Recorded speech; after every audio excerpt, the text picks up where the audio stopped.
آپ کے اسلام قبول کرنے پر آپ کی فیملی نے کیسا رد عمل دیا؟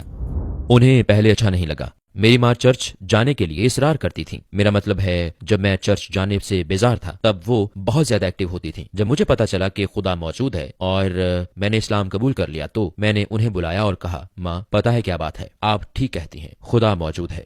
تو وہ بہت خوش تھیں، تو انہوں نے کہا، اوہ یہ تو بہت اچھی بات ہے، کیونکہ ہم بچپن سے بیپٹسٹ چرچ جایا کرتے تھے۔ وہ بولیں، کیا تمہیں بیپٹسٹ چرچ مل گیا؟ تو میں نے کہا، نہیں میں بیپٹسٹ چرچ نہیں گیا۔ انہوں نے کہا، اچھا تمہارے علاقے میں لوتھرن چرچ بھی ہیں، کیا تم لوتھرن چرچ گئے تھے؟ میں نے کہا، نہیں لوتھرن چرچ نہیں تھا۔ وہ بولیں، اوہ نہیں، کیا یہ کیتھولک چرچ تو نہیں تھا؟ تو میں بولا، نہیں یہ کیتھولک چرچ نہیں تھا۔ تو وہ ماننے کو تیار نہیں تھی۔ مجھے انہیں بتانے میں شرمندگی محسوس ہو رہی تھی، کیونکہ مجھے پتا تھا انہیں جواب پسند نہیں آئے گا، لیکن وہ ماننے کو تیار نہیں تھی۔ تو انہوں نے کہا، تمہیں خدا کہاں ملا؟ تو میں نے کہا، ماں اگر آپ واقعی جاننا چاہتی ہیں کہ خدا کہاں ہے تو مسجد چلی جائیں۔ تو انہوں نے رونا شروع کر دیا اور کہا، اوہ نہیں وہ خدا نہیں ہے، اور میرے بارے میں پریشان ہو گئی۔ لیکن 2 سال بعد میں ان کے گھر گیا اور ایک فیملی فرینڈ اس نے مجھے بلایا تھا، اس نے میری ماں سے بات کرنے کے لیے بلایا۔ میں نے فون اٹھایا تو اس کا نام رت تھا۔ تو رت نے کہا، میں نے سنا ہے تم اب بہتر ہو اور تمہاری ماں بہت خوش ہے۔ تو میں نے کہا، کیا تم واقعی ان کے بارے میں بات کر رہے ہو؟ کیونکہ مجھے یہ بات سمجھ نہیں آ رہی، تمہیں اس بارے میں پتا ہے؟ تو اس نے کہا، اوہ نہیں تمہاری ماں بہت خوش ہے کہ تم مسلمان ہو گئے ہو اور تمہاری زندگی بدل گئی ہے۔ حیران کن طور پر وہ خوش تھیں کہ میں مسلمان ہو گیا ہوں، کیونکہ انہیں پتا چل گیا تھا کہ اس سے میری زندگی کیسے بدل گئی تھی۔ پھر بھی انہوں نے میرے سامنے اعتراف نہیں کیا تھا، تو انشاءاللہ ان کے لیے دعا کریں کہ ایک دن وہ اسلام قبول کر لیں۔ مسلمان ہونے کے بعد آپ کو سب سے بڑے کون سے چیلنج کا سامنا کرنا پڑا؟ یہ ایک بہترین سوال ہے۔ مجھے نہیں پتا کہ اسلام پر قائم رہنے کے علاوہ کوئی بڑا چیلنج ہوگا، کیونکہ آپ کو پتا ہے اسے چھوڑنے کے لیے ہر طرح کی دعوت ملتی ہے۔ ٹھیک کہا، واپس آ جاؤ، لڑکیاں وہاں انجوائے کرتی ہیں، چلو اب آپ کو پتا ہے راک اینڈ رول کریں گے، جیسے کہ چلو کانسرٹ میں چلتے ہیں، وہاں نشہ ہے، شراب ہے، یہ سب تمہارا انتظار کر رہا ہے، بس کرو، واپس آ جاؤ دوست، ہمیں تم سے پیار ہے۔ ٹھیک کہا، لیکن آپ کو پتا ہے یہ غلط ہے۔ تو یہ شاید اپنے ایمان پر قائم رہنا ایک بڑا چیلنج ہے۔ آپ کو بتاؤں، میرا مطلب ہے میں نے اسلام قبول کیا تو مجھے یہ ساری چیزیں چھوڑنی پڑیں۔ کیا آپ کو کوئی اس قسم کا تجربہ ہوا جب آپ کو محسوس ہوا کہ اللہ کے ساتھ آپ کا خاص تعلق ہے؟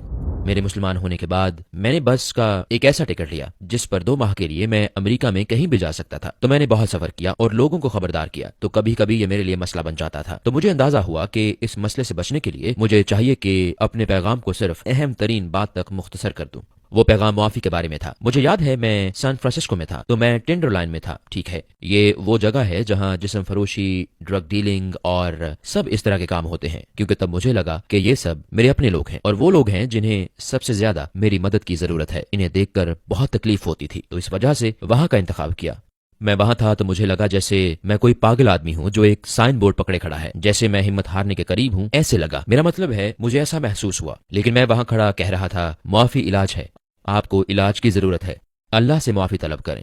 تو لوگ میرے پاس آتے اور کہتے میں کتنا پاگل ہوں، اور وہ مجھے کوستے اور کہتے کہ وہ مجھے وہاں نہیں دیکھنا چاہتے، اور وہ کہتے یہاں سے دفع ہو جاؤ۔ میں وہیں کھڑا رہتا اور اپنا کام جاری رکھتا۔ تقریباً 5-6 گھنٹے کے بعد آپ تھک جاتے ہیں، اور مجھے یاد ہے میں کہتا، یہ بے وقوفی ہے، تم کیا کر رہے ہو، تم پاگل ہو۔ وہ ٹھیک کہتے ہیں، تم یہاں کھڑے ہو، ان لوگوں سے خدا کی بات کر رہے ہو، انہیں خدا کی کوئی پرواہ نہیں، کیا کر رہے ہو، یہاں سے چلے جاؤ۔ اور یہ وہ لمحہ تھا، پہلے دن جب میں مڑا تو وہاں ایک بوڑھی عورت کھڑی تھی۔ وہ بولی، آپ کا شکریہ، جو کچھ تم کر رہے ہو اس کے لیے شکریہ۔ اور مجھے لگا، ٹھیک ہے اللہ، میں بس جانے والا تھا اور تو نے میری حوصلہ افزائی کے لیے کسی کو بھیج دیا اس وقت جب مجھے اس کی ضرورت تھی۔ میں سمجھتا ہوں یہ تو ہی ہے۔ اور اگلے دن میں دوبارہ وہی کچھ کر رہا تھا، 5 یا 6 گھنٹے وہی کچھ ہوتا رہا۔ میں جا رہا ہوں، وہ بس ایک بوڑھی عورت تھی، وہ خدا نہیں تھا۔ ٹھیک، بے وقوفی نہ کرو، وہ کوئی اشارہ نہیں تھا، یہ لوگ ٹھیک کہتے ہیں، میں یہ کام چھوڑ رہا ہوں۔ اور پھر ایک بوڑھا آدمی وہاں موجود تھا، اور اس کے اگلے دن ایک چھوٹا بچہ وہاں موجود تھا۔ 5 دن مسلسل جب میں یہ کام چھوڑنے پر تیار تھا تو کوئی نہ کوئی آ جاتا اور میری حوصلہ افزائی کرتا اور کہتا کہ جو کچھ میں کر رہا ہوں اس سے ان کو خوشی ہوتی ہے، میں خدا کے بارے میں بات کر رہا ہوں اور معافی کی اہمیت بتا رہا ہوں۔ مجھے اس موقع پر لگا کہ میرا واقعی تعلق ہے، کیونکہ مجھے اندازہ ہوا کہ یہ محض اتفاق نہیں ہے۔ ٹھیک، میرا مطلب ہے مسلسل ہر روز وہ ایک اشارہ تھا، اگرچہ بڑا اشارہ نہیں تھا جیسے کہ سینے کا پھیل جانا، لیکن آپ اس پر غور کریں تو وہ واقعی ایک اشارہ تھا۔ کیا آپ کے قریبی لوگوں میں سے آپ کے بعد کوئی مسلمان ہوا؟ میری نانی، میری امی کی ماں، میرا خیال ہے یہ 2012 تھا، میں انہیں دیکھنے گیا۔ ان کی طبیعت ٹھیک نہیں تھی، وہ 86 سال کی تھیں اور پرانے گھر میں تھیں، اور میری امی انہیں دیکھنے کے لیے مجھے ساتھ لے گئیں۔ جب میں ملنے گیا تو